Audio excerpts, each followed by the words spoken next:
આજે ઘણા બધા લોકો એવા છે કે જેમને ભૂખ લાગતી નથી, અને એમાં સૌથી નાના બાળકોને તો તમે જુઓ, એમના મમ્મી પપ્પા હોય કે દાદા દાદી હોય, એમની પાછળ પાછળ ઓટા મારે છે ખવડાવવા માટે, ત્યારે એ બાળકો માંડ માંડ ખાય છે. નાના બાળકોને તો સૌથી મોટો પ્રશ્ન છે કે ભૂખ લાગતી નથી. અને તમે જુઓ, અમુક ઉંમરલાયક લોકો હોય, 60 વર્ષથી ઉપરની ઉંમર થાય, 60-65 વર્ષના, તો એ લોકોને પણ ભૂખ લાગવાની ધીમે ધીમે ઓછી થઈ જાય છે. તમને પણ જો ભૂખ ના લાગતી હોય તો સમજી લો, ભવિષ્યની અંદર ગમે તે કોઈ મોટી બીમારીને આપણે ભોગ બની શકીએ છીએ. તો ભૂખ લાગે એના માટે હું તમને આયુર્વેદમાં આપણા ઋષિઓએ કેટલાક ઉપાય બતાવે છે, અને એ ઉપાય તમે જો કરશો નિયમિત, જોરદાર તમને ભૂખ લાગશે. આપણા શરીરમાં જો જઠરાગ્નિ મંદ પડે ત્યારે આપણી ભૂખ ધીમે ધીમે ધીમે ઓછી થઈ જાય છે લાગવાની. અને જઠરાગ્નિ મંદ પડે તો આયુર્વેદમાં કહે છે કે જેનો અગ્નિ મંદ એ માણસ બીમાર કહી શકાય. એને બધા જ પ્રકારના રોગ સમય આવે ત્યારે થઈ શકે છે.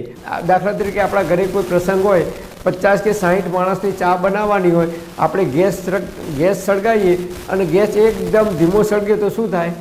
કલાક 2 કલાક કે 2.5 કલાક સુધી ચા બને નહીં, મોટું તપેલું ભરીને મૂક્યું હોય તો નીચે દાજે જાય, અને ઉપર તો એવી ને એવી જ રહે. જલ્દીથી ઉભરો ના આવે કે જલ્દીથી ઉકળે નહીં કે જલ્દીથી ચા બની ના શકે.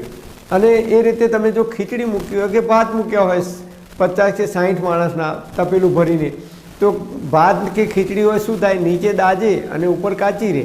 બસ એ જ રીતે આયુર્વેદમાં કહે છે કે આપણો જો અગ્નિ, જઠરનો અગ્નિ, જઠરાગ્નિ જો મંદ પડે તો ખોરાકનું પૂરેપૂરું પાચન થતું નથી, અને અનડાઇજેશન ફૂડ એટલે પચ્યા વગરનો જે ખોરાક છે એની અંદરથી કાચો આમ ઉત્પન્ન થાય છે, અને એ કાચો આમ આપણા બોડીમાં અનેક પ્રકારની સમસ્યાઓનું કારણ બની શકે છે.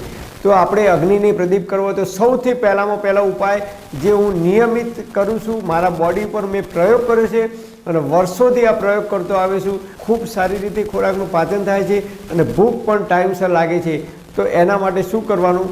જમ્યા પછી તરત 1 ચમચી વરિયાળી લેવાની, એની અંદર ચપટી જીરું નાખવાનું, ચપટી અજમો નાખવાનો અને ચપટી સિંધ મીઠું, આ 4 વસ્તુનું મિશ્રણ કરી અને દરરોજ ફાંકી કરી જવાનું. સવારે પણ લઈ શકો, બપોરે પણ લઈ શકો અને રાત્રે પણ લઈ શકો. વરિયાળી છે એ અગ્નિ પ્રદીપ કરવાનું કામ કરે છે અને શરીરમાં ઠંડક આપે છે. જીરું છે ફાઇબરથી ભરપૂર છે, એટલે મળ ત્યાગ કરવામાં ખૂબ મદદરૂપ થાય છે. અજમો અને સિંધા મીઠાનું જો નિયમિત સેવન કરીએ તો ક્યારેય પેટમાં ગેસ થતો નથી કે એસિડિટી થતી નથી, કારણ કે એ ખોરાકનું પાચન કરવામાં ખૂબ જ મદદરૂપ થાય છે. હવે જોઈએ નંબર 2. નાના બાળકોને તમારે જો ખવડાવવું હોય તો દેશી ગાયનું શુદ્ધ ઘી ઘરે જાતે બનાવેલું હોય તો એ જ ઘીનો ઉપયોગ કરવાનો છે. બજારમાં જે ઘી આવે છે એ ઘીની આપણે વાત કરતા નથી, કારણ કે કદાચ એ ડુપ્લિકેટ હોઈ શકે, ભેળસેળવાળું હોઈ શકે, એની અંદર કોઈ રસાયણનો કે કેમિકલનો ઉપયોગ કદાચ કરેલો હોઈ શકે.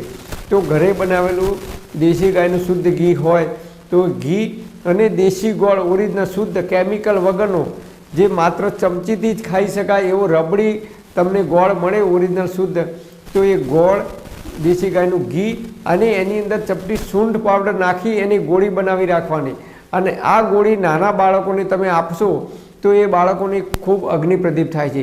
ગાયનું ઘી છે એ ક્યારેય ચરબી વધારતું નથી, બોડીમાં તાકાત આપે છે, હાડકાં મજબૂત કરે છે નાના બાળકોમાં, એમના શરીરના વિકાસની અંદર અદ્ભુત પરિણામ આપે છે. ગોળ છે કેલ્શિયમથી ભરપૂર છે, ફોસ્ફરસથી ભરપૂર છે, નાના બાળકોને જલ્દીથી કફ અને શરદી નહીં થવા દે જો નિત્ય ગોળનું સેવન કરવામાં આવે છે. અને સૂંઠ પણ કફ નાશક છે, કફનો દુશ્મન છે.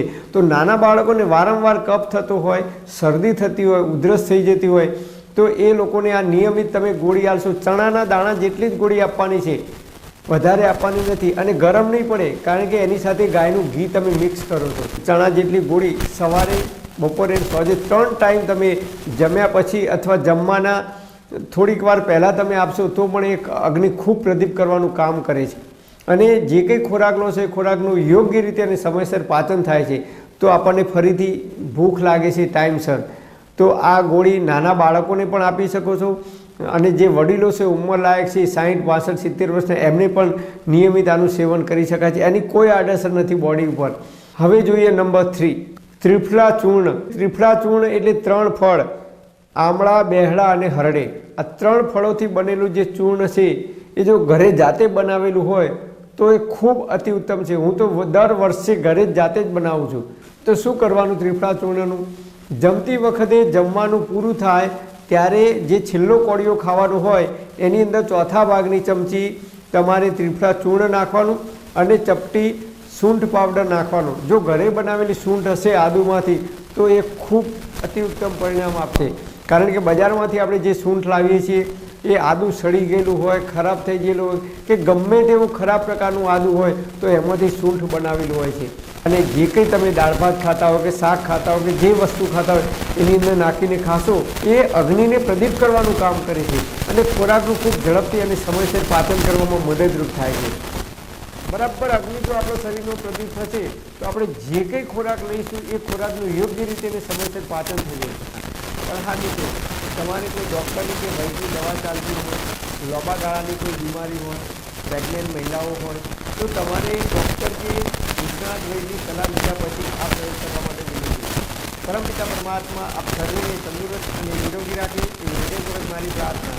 Thanks for watching my video. Thank you.